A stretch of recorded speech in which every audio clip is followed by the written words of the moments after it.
Hey gang, Todd and Sunny here, and finally caught up on Doctor Who. This episode is more of a metaphysical one, and it's one of the ones Russell T Davies always likes to do every season. Um, Old time fans will probably remember Blink, which introduced the Weeping Angels. In this one, sorry, uh, the Doctor and Ruby land in Wales. And they're talking about things, and the Doctor makes a mention of a future English Prime Minister nicknamed Mad Jack and all the trouble he caused in 2026, or no, 2046. So, then the Doctor steps on this weird configuration of string. Looks kind of like a dream catcher, but there's like little toys and different things in it.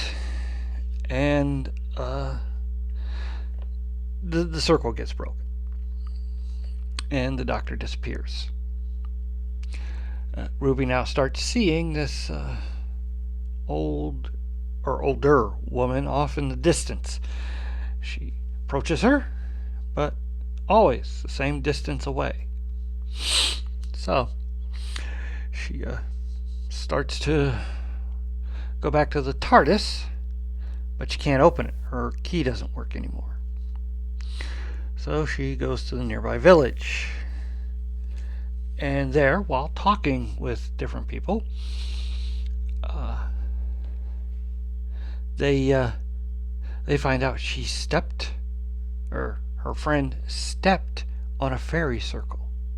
It was put there to keep the spirit of Mad Jack in check. See, a fairy circle is a pathway to the next world, and it is there to keep evil spirits from coming back in. This, of course, turns out all to be a prank that the locals are playing on her.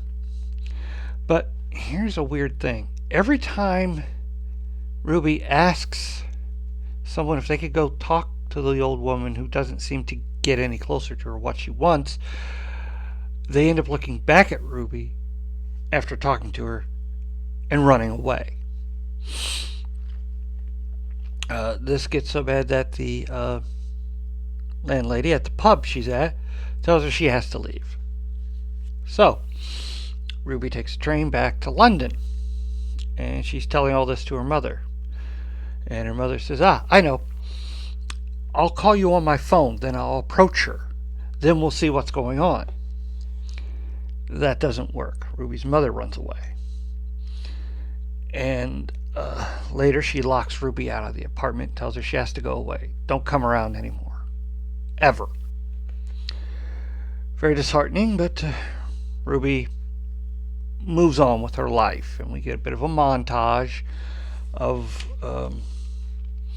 Ruby getting an apartment, going on different dates. Her hair changes.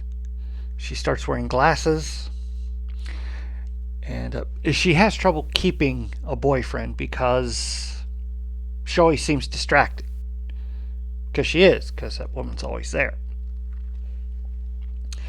Then she sees a news article about a new campaign from a guy running for Parliament who is nicknamed Mad Jack. So she goes and joins the campaign. Then we go through years with this campaign. He is nuts. He's very charming, but he's nuts. And he finally makes it to PM, Prime Minister.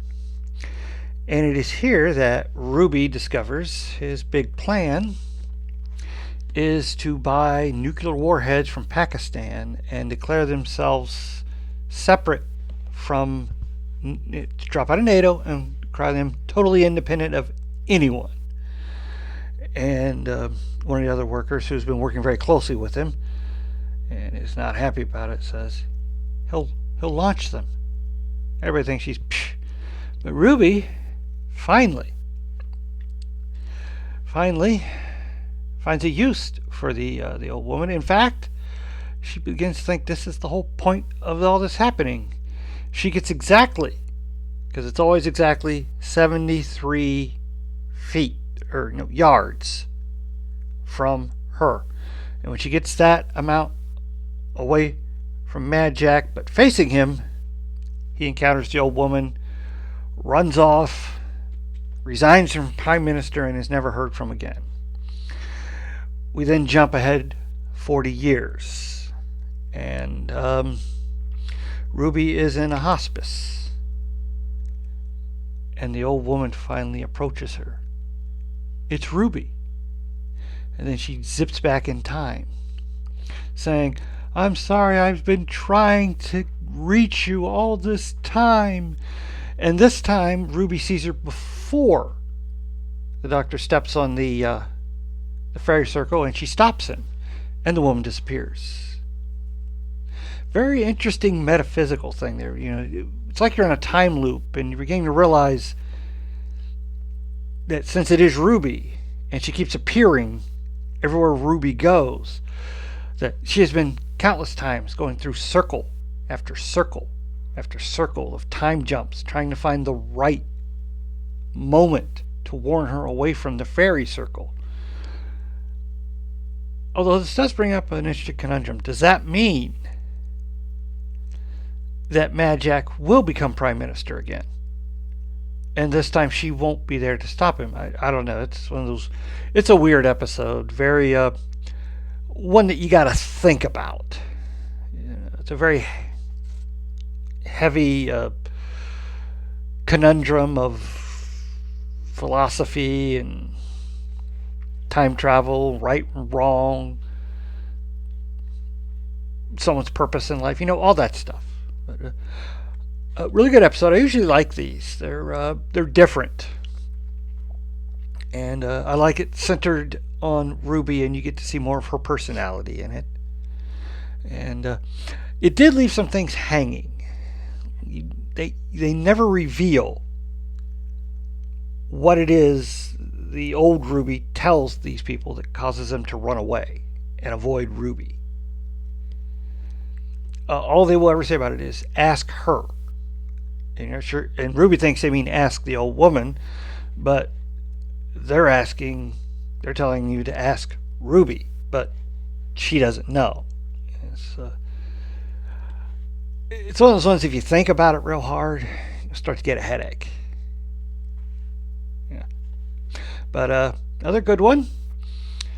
I misread the trailer for this one because I thought it was going to have to deal with her mother, but it doesn't. That's probably going to be season ender. Next week looks like a more of like a "and then there were none" type murder mystery. Maybe. I'm not sure. But it's also about the delusion and ignoring what's in front of you and that kind of stuff. So we'll have to see how that goes out Friday. Please hit like, share, and subscribe, and I'll see you next time.